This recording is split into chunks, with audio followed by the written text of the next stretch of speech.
ఎవరైతే ఎకసక్కలాడే ఇండియాలో ఏం తయారైతే అన్నారో వాళ్ళకి ఇలా డ్రోన్ మెడిసిన్స్ వచ్చినాయన్న. వికారాబాద్ లాంటి ప్రాంతంలో జ్యోతిరాదిత్య సింధియా గారు అనేటువంటి కేంద్ర మంత్రి గారు వచ్చి ఔషధాలను ఒక ప్లేస్ నుంచి ఇంకో ప్లేస్కి డ్రోన్ల ద్వారా పంపిస్తారు.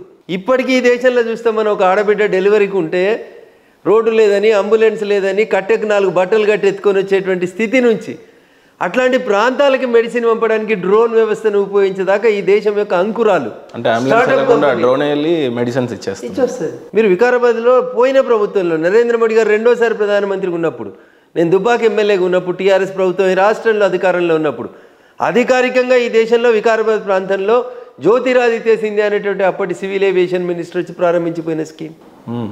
అట్లా సైన్యం స్వయం సమృద్ధి పొందడానికి కావలసినటువంటి బడ్జెట్ ఇచ్చినాం, కాన్ఫిడెన్స్ ఇచ్చినాం, అంకురాలను ఎంకరేజ్ చేసినాం.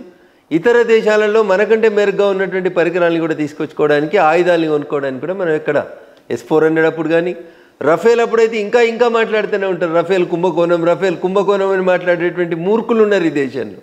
అయినా మేము ఎక్కడ భయపెట్టకుండా పనిచేసుకుంటూ వచ్చినాం. మాకు మా సైన్యం మీద విశ్వాసం ఉంది, ఈ దేశ యువ సైంటిస్టుల మీద విశ్వాసం ఉంది, అంకురాలు పెట్టుకుంటున్నటువంటి కొత్త IIT విద్యార్థుల మీద మాకు విశ్వాసం ఉంది. కాబట్టే ఈ దేశం రక్షణ రంగంలో కూడా స్వయం సమృద్ధి సాధించేటువంటి దిశకు పోయింది. కాబట్టే